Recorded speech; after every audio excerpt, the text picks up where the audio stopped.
আমরা কি চিন্তা করি, আগে পড়ালেখা, অতঃপর চাকরি, অতঃপর বিয়ে।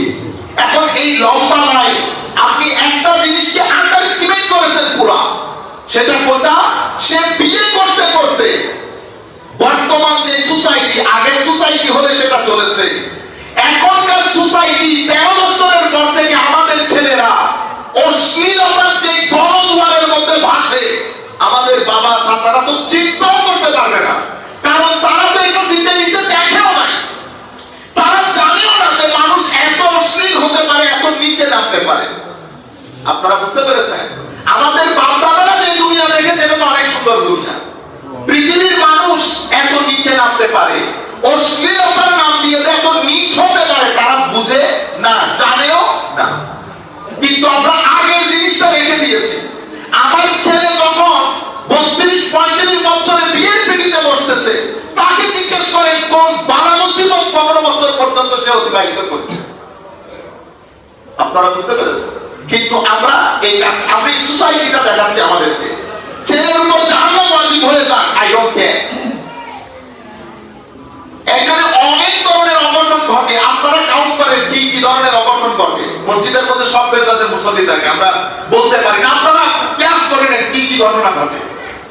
এরপরে আপনারা মেয়ে দেখতে লাগেন, মেয়ে দেখতে দেখতে দেখতে কিছু মেয়ে থাকে আমাদের বর্তমানে, মা জানে সম্পর্ক আছে কিন্তু মা সম্পর্ক লুকায়। আমাদের মারা শুনতেছেন কিন্তু কথাগুলা, আপনি সম্পর্ক লুকালেন, আপনি এতদিনের সম্পর্ক না বাবার সাথে না মায়ের সাথে ডিসকাস করেছেন, ঘরের মধ্যে অশান্তি হবে, আপনি জিনিসগুলোকে হাইড করেছেন, হাইড করে আপনি যখন সম্পর্কের মধ্যে বিয়ে দিয়েছেন, 3 দিনের মাথায় বিয়ে ভেঙে গেছে, 3 দিনের মাথায় বিয়ে ভেঙে গেছে। আর আমাদের মেয়েরাও শুনতেছে ঘরে বসে, বেটা আপনারা যখন এই ধরনের সম্পর্কে জড়ান, আপনারা এত বিশ্বাস করে ফেলেন, আমি আপনাদেরকে করজোড়ে পায়ে হাত রেখে বলতেছি, আপনারা কাউকে বিশ্বাস করবেন না। এখানে যত সম্পর্ক হয় 99% ধোঁকা, ধোঁকাবাজ।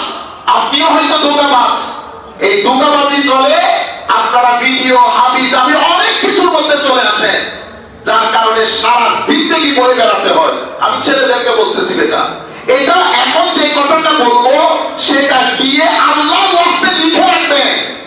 সেটা কি? আপনি এখন ইন্টারমিডিয়েটে পড়তেছেন, ক্লাস 10 এ পড়তেছেন, এখন আপনার সম্পর্কের বয়স না, এখন বদমাইশি করার বয়স না। মনে রাখবেন, 10 intermediate first year, second year, honours first year, all together 4 years. এই 4 বছরে আপনি নিজেকে যদি উপরে তুলতে চান, উপরে তুলতে পারবেন, ঠিক। আর যদি এই 4 বছরে নিজেকে ধ্বংসের অতল তলে তলিয়ে দিতে চান, সেটাও পারবেন। এই 4 বছর জীবন অনেক সবুজ, কিন্তু জীবন এরকম সবুজ না। আপনি বলতেছেন না তোমার জন্য আমি পারবোই না বাঁচতে, এটা 2 দিনে 3 দিনের দিন বুঝবেন, এগুলো তো ধোঁকা দুনিয়াতে। আপনারা বুঝতে পারেন? এখন যে কথাগুলো বলবো, এখন যে সেন্টেন্সটা বলতেছি, বেটা এই 4 বছর যে কোনো উপায়ে নিজেকে রক্ষা করেন। যদি এই 4 বছর নিজেকে রক্ষা করতে না পারেন, সারা জিন্দেগি আপনাকে ভুগতে হবে, সারা জিন্দেগি ভুগতে হবে। আর কিছু দুর্ঘটনা যদি ঘটে যায়, আপনি যখন মৃত্যুর বিছানায় খাটেন, শোবেন, মানুষ দাফন কাফনের মধ্যে যখন বলবে না ছেলেটা কেমন ছিল, তখন প্রত্যেকের মনে ওই আপনার ঘটনা ভাসবে, দুনিয়াও বরবাদ হবে, আখিরাতও বরবাদ হবে। আমি বিনয়ের সাথে বলছি, আপনারা দয়া করে, কারণ আমি জানি আপনারা কোন মুসিবতের মধ্যে আছেন, হয়তো সোসাইটিও জানে, হয়তো আপনার মা বাবা জানে না। আমি আপনাকে বলছি, সেই ধরনের মুসিবত হোক, এই 4 বছর নিজের চরিত্রের উপর কোন কালিমা লেপন করতে দিয়েন না। যদি আপনি এটা 4 বছর নিজেকে কন্ট্রোল করতে না পারেন, তাইলে মনে করবেন সারা জীবন পস্তাতে হবে। চাকরি বলেন, কোটি টাকা বলেন, কোনো কিছুই আপনাকে শান্তি দিতে পারবে না। আমি মেয়েদেরকে বলছি, আমার মেয়েরা, বোনরা যারা ঘরে বসে শুনতেছেন, মারাও, বেটা ম্যাট্রিক থেকে অনার্স ফার্স্ট ইয়ার পর্যন্ত আপনারা দয়া করে সম্পর্ক, অমুক সমুক সব কিছু থেকে নিজেদেরকে দূরে রাখে। এটা আমার জন্য না, আপনি যদি মনে করেন আখিরাতের জন্য না, নিজের জন্য। আপনি যদি এটা করতে না পারেন, তো আপনার সারা জিন্দেগি আপনাকে শ্বাস ফেলতে হবে, আপনি শান্তি পাবেন না। বর্তমান সমাজে এই যে আমাদের এখানে বিয়ের তালাকের রেট, ডিভোর্স রেট আসমানে গিয়ে পৌঁছেছে। মুসলমানদের, আমার নবীর উম্মতের মেয়েদের ডিভোর্স রেট আসমানে পৌঁছাবে, এটা তো মেনে নেওয়া যায় না, এটা মেনে নেওয়া যায় না। কেন? এই মেট্রিক থেকে অনার্স ফার্স্ট ইয়ার পর্যন্ত 4 বছর আপনি এটাকে যদি রংলি ইউজ করেন, ডিভোর্স বাড়বে, অশ্লীলতা বাড়বে, রেপ বাড়বে। এই 4টা জিনিস আমরা যারা সরকারে বা আমরা যারা নেতৃত্বস্থানে থাকি, আমাদেরকে বুঝতে হবে। এখন আপনি যদি গুলি মারেন, রেপ বন্ধ করার জন্য, অশ্লীলতা বন্ধ করার জন্য, অরাজকতা বন্ধ করার জন্য, আপনি এখানে লাভ নাই। যেখান থেকে জিনিসটার উৎপত্তি সেখানে হাত দিতে হবে। আমি আপনাদেরকে যেটা বোঝাতে চাচ্ছি, এরপরে একে তো দেরি করে দিই, এরপরে মেয়ে কি করছে? মেয়ে দেখতে যাচ্ছেন দলে দলে, বাবা, খালা, মা। কেন? আপনি কি মেয়েটা আপনার ছেলের জন্য বই হিসাবে ঠিক করে ফেলছেন? যদি ঠিক না করে থাকেন তো শরীয়ত, আপনি দুনিয়া বাদ দেন, দুনিয়া বেহলে আপনি দেখেন, কোনো অসুবিধা নেই। শরীয়ত কিন্তু আপনাকে অধিকার দেয় না। আপনি যে এভাবে মাইক্রো ভর্তি করে, আপনি যে একটা রেস্টুরেন্টের মধ্যে একটা মেয়েকে দেখে পাজামা না বলতেছেন, এটা পছন্দ হয় না। আপনি একটা মেয়ের মানসিক অবস্থাকে হত্যা করেছেন। এই কথা, এই কালচার আমার নবী আমাকে শিক্ষা দেন নাই। আপনারা বুঝতে পেরেছেন? এখানে তো খালার মহদিটা লাই আইজু কোনো মেয়ে ঠিক হয়ে গেল, খালার নহই না, খালা বিয়ে না, আমার হাতের মধ্যে তসবিহ নিয়ে নিয়ে ঘুরেন। ইন্না লিল্লাহি ওয়া ইন্না ইলাইহি। আপনারা তিনই বুঝতে পারেন নাই, আমরা তিনই বুঝতে পারি না। আপনারা মনে করবেন হুজুর আপনি আবার কোন পুকুরের মাছ, আপনার ওখানে হয় না, হয়েছে তো, সেই জন্যই তো বলছি। এখানে যদি আপনি এর বিরুদ্ধে দাঁড়ান, আপনাকে প্রত্যেক কদমে কদমে কথা শুনতে হয়। বেশি বুঝেছেন? নতুন বলে হইবে, নতুন অমুক হইবে, বুঝছেন না? এগুলো আবার প্রথম কাতারে দাঁড়িয়ে নামাজ পড়ে। আপনি আমার নবীর কিছু জিনিস গ্রহণ করবেন, কিছু জিনিসের মধ্যে আপনি জাহেরি যুগে ওই ধারাগুলো আপনি অ্যাপ্লাই করবেন, তাহলে তো আপনি আমার নবীর হতে পারবেন না। আমার নবী কিন্তু পুরো প্রসেসের জন্য সাজেশন অ্যাডভাইস দিয়ে গেছে। এমন না যে আমার নবী এখানে কোনো হুকুম দেন না। যদি হুকুম না দিত তাইলে মনে করতাম যে হুকুম দেন নাই, আপনি করতেছেন। গলতটা কিভাবে শুরু হয়েছে দেখেন, সবাই মিলে দেখছেন। আচ্ছা, প্রথমে তো পছন্দ হয়নি বলে দিলেন। মেয়েদের মানসিক অবস্থার উপরে ঠাড়া পড়ে, ঠাড়া। যখন আপনারা কালেক্টিভলি বলেন মেয়ে পছন্দ হয়নি, নাম্বার 1। নাম্বার 2, গেছি পছন্দ হয়েছে কার? ছেলে। বাবারও পছন্দ হয়েছে, মারও পছন্দ হয়েছে। পছন্দ কার হয় নাই? বোনের, ভাইয়ের। এ বিয়ে করা যাবে না। ছেলে বলতেছে পছন্দ হয়েছে, আর সে বলতেছে না পছন্দ হয় না, বিয়ে তুই বিয়ে তুই করবি। এই কথা যেই ব্যক্তি বলবে, তার মুখে থুতু দিয়ে বলবেন থাকবে না তো, আমার বিয়ে আমি করবো। আমার নবী বলছে পছন্দ আমাকে করতে, তোকে না। আমার মেয়ে আমি পছন্দ করব, এবং মেয়ে ছেলেকে পছন্দ করবে। মেয়ে ছেলে কি করবে? ছেলে। আমার নবী কিন্তু বলেছেন ছেলে মেয়ের কথা, শ্বশুর শাশুড়ির কথা বলে নাই। মেয়ে ছেলেকে পছন্দ করবে, দেখবে, ছেলে মেয়েকে পছন্দ করবে, দেখবে। এই দুইজনের পছন্দ পছন্দের উপর। তাহলে আমরা কোনটা করবো? আমরা পরিবার দেখবো, আমরা আমাদের সাথে আত্মীয়তা যেতে পারবে কি পারবে না কুফু দেখবো, আমাদের সাথে সম্পর্কের কতটুকু উঠানামা এগুলা দেখবো। As far as main proposal, proposing, ছেলে এবং মেয়ে এটা একজন আরেকজনকে দেখে পছন্দ করবে। আর এখানে কত নিয়ম আছে। আমি যদি ছেলে সম্পর্কে জানতে চাই, তো এটা একটা ব্যাপার। আমি এখানে আসলে পুরো এলাকায় স্ক্রিনিং হয়ে যাচ্ছে না? আমি যদি মেয়ের সম্পর্ক জানতে চাই, মেয়ের এলাকার মধ্যে মেয়ে না দেখে মতো স্ক্রিনিং হয়ে যাচ্ছে না? কিন্তু এই যে আমরা দলে দলে যোগদান করি, এরপরে দুর্ভাগ্যবশত, সবচেয়ে বড় দুর্ভাগ্য, এখানে আবার প্রত্যেক প্রাণীর পছন্দ হতে হবে। এবং চট্টগ্রামে তো আমরা এত আল্লাহ পাক, এটা আমি কোন শব্দ বলবো জানি, সবার পছন্দ হয়েছে, কিন্তু বর্বরের জামাই পছন্দ হয়। এই বেহায়া, এই বেকার, এটা এসে আবার ঘরের মধ্যে বলে, কত বড় বেহায়া দেখেন। ইন্না লিল্লাহি ওয়া ইন্না ইলাইহি রাজিউন।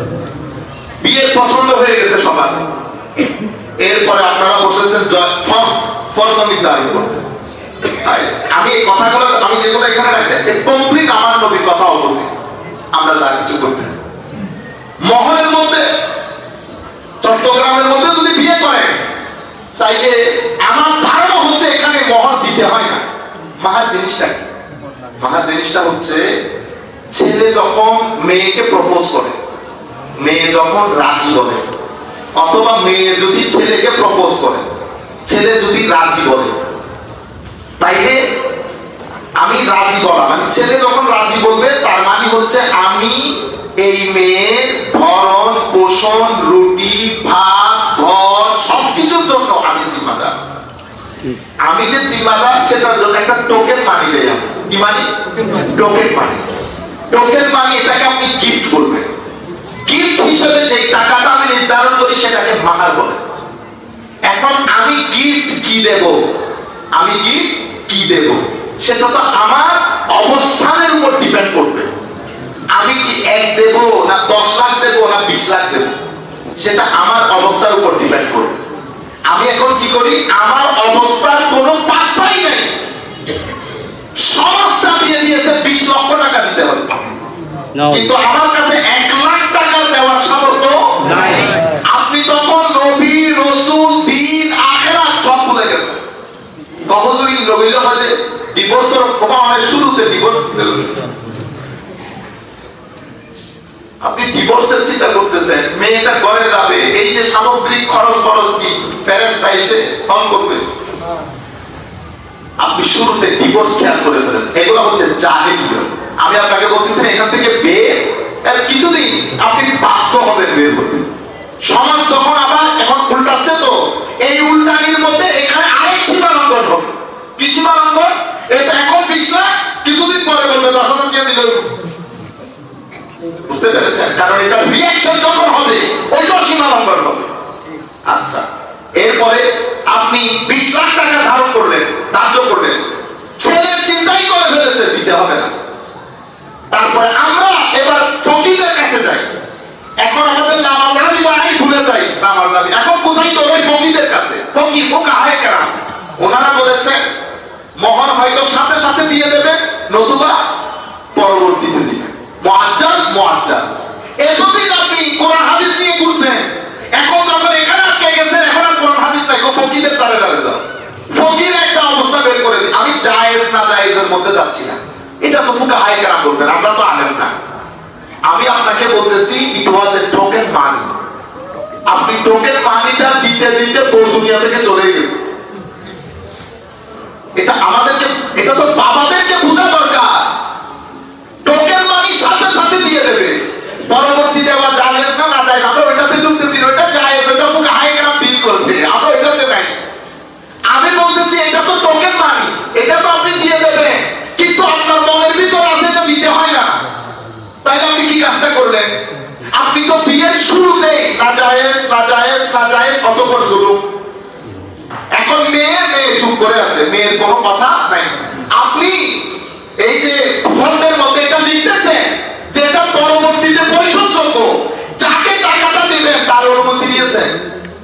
মেয়ে কি বলছে যে টাকাটা আমাকে পরে দিলে চলবে? বাবাদের কারণে, সমাজের কারণে, অভিভাবকদের কারণে মেয়ে তো কথাই বলতে পারে না। এই 2023-এ এসে আর 1300-1400 বছর আগে এক সাহাবীর মেয়ে, উনি আমার নবীর ওই সাহাবীর মেয়ে কথা না শুনে আরেকজনের সাথে বিয়ে ঠিক করে ফেলেছে পয়সা দিয়ে। আমি এক্সাক্ট হাদিসে পাকের অনুবাদ বলতেছি। মালের জন্য, টাকা পয়সার জন্য বিয়ে ঠিক করে ফেলেছে। এই সাহাবীর মেয়ে আমার নবীর দরবারে এসে বলতেছে ইয়া রাসূলুল্লাহ, আমার বিয়ে ঠিক করেছে আমার বাবা, আমি কিন্তু ছেলেটাকে পছন্দ করি না। আমার নবী বলছে ফেরত যাও, বিয়ে হবে না, বিয়ে ভেঙে দাও তুমি। 1400 বছর আগে আমার নবী মেয়েদেরকে কি আন্দাজে রাইট চিন্তা করে দেখছেন। শুধুমাত্র হানাফি মাযহাবের মধ্যে তো বলতেছে ছেলে এবং মেয়ে দুইজনই ইয়েস বললে বিয়ে। শাফিঈ মাযহাবের মধ্যে আমরা বলতেছি যদি যদি ওলি বা অভিভাবকের পছন্দ পছন্দে বা চাওয়া পাওয়ার বিরুদ্ধে হবে। এখানে উলামায়ে কেরাম যারা ফকিহ, এনারা বিয়ে বাতিল বিয়ে ফাসেদ এগুলোর মধ্যে ফারাক করেন, এটা ওনারা করবেন, আমরা কোনো আলেম না, এটা ওনাদের বিষয়। আমি প্লেন একটা কথা আপনাদেরকে শোনাচ্ছি। তাইলে আপনি এই মহরের ব্যাপারে প্রথমে তো অনেক মহর নির্ধারণ করে ছেলের উপর জুলুম, এরপরে মোহর না দিয়ে মেয়ের উপর জুলুম। আপনারা বুঝতে পেরেছেন? আচ্ছা, আমি এগুলা বিস্তারিত যদি আল্লাহ তৌফিক দেন বলবো, আজকে সময় অনেক হয়ে গেছে। আখেরি কথা বলে দেন, এরপরে আপনি এখন ঠিক করতে বসছেন বিয়ের খাওয়া দাওয়া। খাওয়া দাওয়ার মধ্যে যিনি মেহমান হিসেবে যাবেন উনি বলতেছেন এরা আর 2000 দেওয়া করি। মেহমান কখনো বলে আমাকে 2000 দিতে হবে, কিন্তু আমরা এটা গ্রহণ করতেছি কেন? কারণ হচ্ছে আমি এখানে যে একটা হায়ার ব্যাপার আছে এটাও ভুলে গেছি, কিন্তু সমাজ আমার উপর চাপিয়ে দিয়েছে। এরপর মেয়ের উপর তুফান, স্বর্ণ বেশি বলে ছেলের উপর তুফান, কেউ কাউকে কনসিডার করতেছে না, কিন্তু বলতেছে আত্মীয়, একজন আরেকজনের আত্মীয়। এরপরে আমি আমাদের মারা বিশেষ করে বাবরা বেচারা এগুলাতে তেমন একটা ইনভলভ থাকে না মোস্ট। এরপরে মারা, আমি নিজে, আমরা যেহেতু টুকটাক ওয়েলফেয়ারের কাজ করি, কত নীরব কান্নার সাক্ষী আমি, শিরা ফেটে যাওয়ার কথা। আমি যখন আপনাদেরকে কথাগুলো বলতেছি আমার চোখের মধ্যে ভাসতেছে এক ভদ্রলোক তার মেয়ে বিয়ে দিচ্ছে, 1 বছর মেয়ের শাশুড়ি ঘরে আসে নাই। কেন? শাশুড়িরা সবাই মিলে বলে ভাত খাওয়াইতে হয়, সেটা না খাওয়ানোর কারণে ও তাদের ঘরে খাদ্য নাই, তোমার এখানে খাওয়াবে, সে ব্যাগ বাতা। Thank you very much. Bag বাতা না হবে, এই যে বেহায়াতি হতাবার্তা, এই যে বেহায়াই হতাবার্তা, এটা তো কোন সভ্য লোক যার ভিতরে বিন্দু পরিমাণ মনুষ্যত্ব আছে সে তো বলার কথা ছিল না। এই ভদ্রলোক আমাকে ফোন করছে, আমি তখন ইংল্যান্ডে, হুজুর আপনারা শুনছি এরকম এরকম করেন, আমাকে কিছু টাকা তা হইলেও দিতে হবে। এই ব্যক্তি ফিরতে নিতে কারো কাছে টাকা চাওয়ার কথা না, এই বলতেছে হুজুর আপনার কাছে টাকা চাচ্ছি, আমার ইচ্ছে করতেছে আমি মাটি ফেটে ভিতরে ঢুকে যাই। এই আন্দাজে আমি বলতেছি কোনো চিন্তা নাই, ভাইয়ের জন্য আমি আপনাকে দিচ্ছি, আপনি আমার কাছ থেকে নিচ্ছেন, আল্লাহ জমিনে আর কেউ জানবে না, আমি আমার বউকেও কোনোদিন বলবো না। এই যে আমি আপনাদেরকে নাম বলতেছি, আমি জাস্ট বেচারা দুনিয়া থেকে চলে গেছে, সেই কারণে আমি জাস্ট আপনাদেরকে বুঝানোর জন্য বলছি। এক বাবা বলতেছে আমি পারলে হুজুর মাটি ফেটে ভিতরে ঢুকে যেতাম, আত্মহত্যা জায়েজ থাকলে আত্মহত্যা করতাম, আমি কখনো কারো কাছে টাকা চাইতাম না। আমি বলতেছি আমি জানি আপনাকে, আমি চিনি, আমি জানি, কোনো অসুবিধা নেই।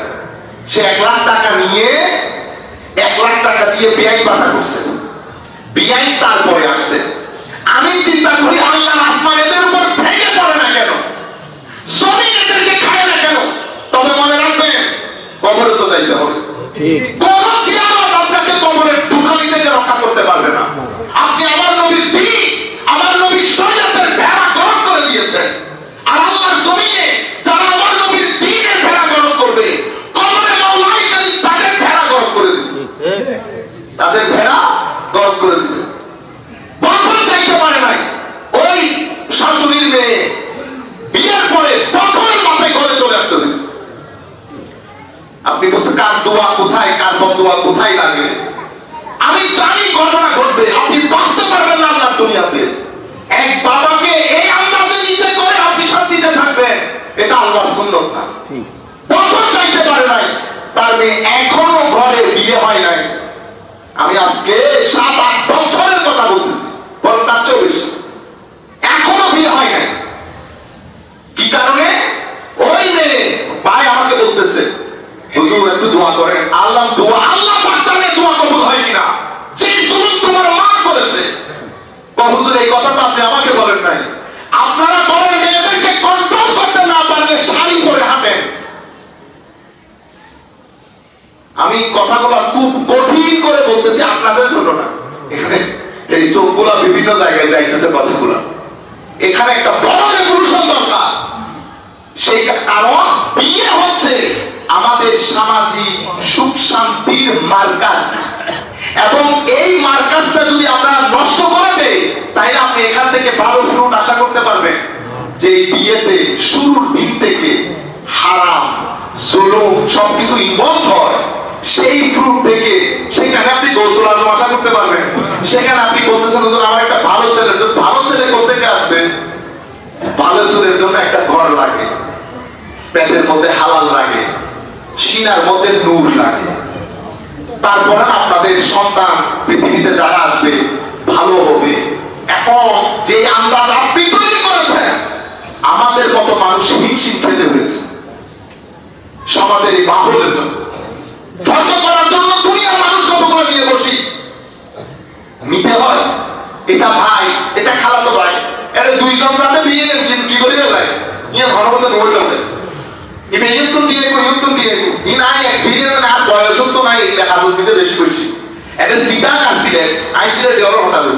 এখানে পৃথিবীর কোনো ব্যক্তির কাছে নাই সিলেট সিলেট সিটিং তারা বুঝি বসি দিন আই তো এখন তো আমি চুটকির মতো হইতে এটা অনেক কিলেস, ঠিক আছে কথা ঘটনা পুরো ঠিক করি ইউতুন খালতো ভাই মাতি হ্যাঁ আপনারা খিতা হই আমি বুঝি না, মানে এখন আবার নতুন করি কথা এলা উসকু এলা কথা হই নিয়ে তো কথা হইবে তোর জমান দিতে আই হবে বাইতে পড়ে লাগাই মসজিদ দিতে, ঠিক আছে। তো আমি খতিব বা এলাকার আলেম বলে সম্মান করে কথাবার্তা বলে না, মোস্টলি বিয়ে দিয়ে সব ঠিক কোন থেকে বন্ধু খালাতো ভাই কুমাতো ভাই চাচা নিয়ে যায়, তারা বেড়া গরম করে বিয়ে দেখে বাবা ঠিক মহা বেশি নির্ধারণ করতে হবে না। আমি বসা আমি তাদেরকে বলে দিচ্ছি খবরদার আপনি যদি মহরে আন্দাজে করেন আমি এই সালিশের মধ্যে যাবো না। ব্যাংকিং ঠিক চাচা মা ঠিক ঠিক আরে বিয়ে হইতে তো ওই বড় দাদা তুমি ফার্স্ট ইয়ার আসা যাবে তুই এগুলো হইতে এগুলো হচ্ছে আল্লাহ যদি তৌফিক। আমি এই এখন যে কথাগুলো বলছি এই সব কথার মধ্যে একটা হাদিস বলে আমাদের বক্তব্য শেষ করি। আমার নবী সাল্লাল্লাহু আলাইহি ওয়াসাল্লাম, এটা হযরত ফারুক আযম হাদিস রাদিয়াল্লাহু তাআলা আনহু, এই প্রথম হযরত ফারুক আযম বলতেছেন রাদিয়াল্লাহু তাআলা আলা লা তুগালু বিসুদুকিন নিসা, হে মানুষ তোমরা মাহরের ক্ষেত্রে অনেক বেশি বেশি নির্ধারণ করিও। ফাইন্নাহা লাউ কানাত মাকরুমা ফি দুনিয়া আও তাকওয়া ইনদাল্লাহ, যদি এটা দুনিয়ার মধ্যে কোনো সম্মানের কিছু হইতো বা আল্লাহর দরবারে এটা তাকওয়া পরহেজগারি হইতো, লাকানা আউলাকুম বিহান নবী সাল্লাল্লাহু আলাইহি ওয়াসাল্লাম, তাহলে মাহরকে সর্বোচ্চ চূড়ায় গ্রহণ করতেন আমার নবী সাল্লাল্লাহু আলাইহি ওয়াসাল্লাম। এটা যদি তাকওয়া হতো অথবা সম্মানের কোনো কিছু হতো আলাইহিস সালাম, মা আসাকা রাসূলুল্লাহ সাল্লাল্লাহু আলাইহি ওয়াসাল্লাম রাআতান মিন নিসাইহি ওয়ালা উসদিকাত ইমরাআ মিন বানাতিহি আকতার মিন সিনতাই আশারাতা আউকিলা। আমার নবী বিয়ে যা করেছেন এবং মেয়েদেরকে বিয়ে দিয়েছেন আমার নবী 12 আউকিয়ার বেশি আমার নবী মাহার নির্ধারণ করেন নাই। মহর বেশি নির্ধারণের মধ্যে যদি সম্মান থাকতো অথবা এটা তাকওয়া পরহেজগারি হইতো, এটা আমার নবী সবচেয়ে বেশি এগিয়ে আসতেন এটার জন্য। অথচ আমার নবী বলেছেন তো এক সাহাবী অনেক মাহার দিয়ে বিয়ে করেছেন, আমার নবী জিজ্ঞেস করেছেন কত মাহার দিয়েছেন, উনি বলেছেন এত। আমি পরবর্তীতে শোনাবো কোরআন হাদিসটা। আমার নবী বলতেছেন ওয়া মনে হচ্ছে তুমি পাহাড়ের মাঝখানে পিতলের চাষ করেছো। আমার নবী এই ব্যাপারে আর কোনো কথাই তাকে জিজ্ঞেস করে নাই, সে বুঝতে পেরেছে, তিনি বুঝতে পেরেছেন আমার নবী বিষয়টা পছন্দ করেন না। ফারুক আযমের জমানায় যখন মাহার অনেক বেশি বেশি গ্রহণ করা হচ্ছে, ফারুক আযম পুরা কেসকে পার্লামেন্টে নিয়ে এসেছে মহর কমাও যাতে বিয়েটা সহজ হয়। আপনারা বুঝতে পেরেছেন? কিন্তু এখনকার বিয়েতে আপনি 10 লক্ষ টাকা পাবে প্রত্যেকটা ব্যক্তি, যাদের এখন 10 লক্ষ টাকা বিয়েতে খরচ করতে পারবে বাংলাদেশে এই ধরনের মানুষের রেশো কত জানেন? বলছেন যারা 10 লাখ টাকা খরচ করতে পারবে না এটার রেশো মোর দেন 75%। 75% মানুষ যারা বিয়েতে 5 লাখ টাকা খরচ করতে সমর্থবান না, তাদের গলায় পা রেখে আমরা 15-20 লাখ টাকা আদায় করতেছি। আপনি বরকত থেকে পাবেন। ছেলে বিয়াদব কেন হবে না? ছেলে মা বাবার অবাধ্য কেন হবে না? আমরা আর কথা না বাড়াই। আমার নবী বলেছেন দরকার হলে যদি সুবিধা হয়, সাহাবী বলতেছেন ইয়া রাসূলুল্লাহ আমার কাছে টাকা পয়সা নেই, কেন কি করব? আমার নবী বলেছেন এত টাকা আছে তো ইয়া রাসূলুল্লাহ, টাকা আছে তো ইয়া রাসূলুল্লাহ। কোরআন শরীফে সূরা মুখস্থ আছে, কই আসলে ওইটা আছে, ও এটা মহান মানে হলো দিয়ে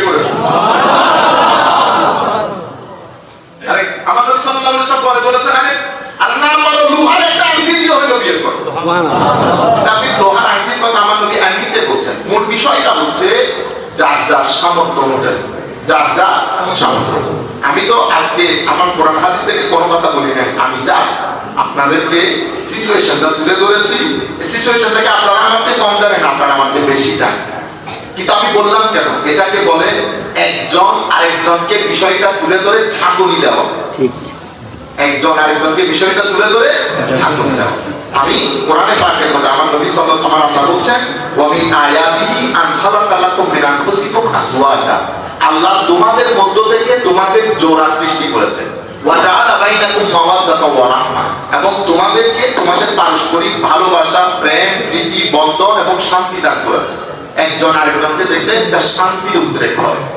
আল্লাহ রাব্বুল আলামিন আপনি যদি সেই শান্তি কন্টিনিউ করতে চান তো আমার নবীর দেওয়া প্যাকেজ অনুযায়ী কাজ করতে হবে, নতুবা আপনি শান্তির দেখা পাবেন না।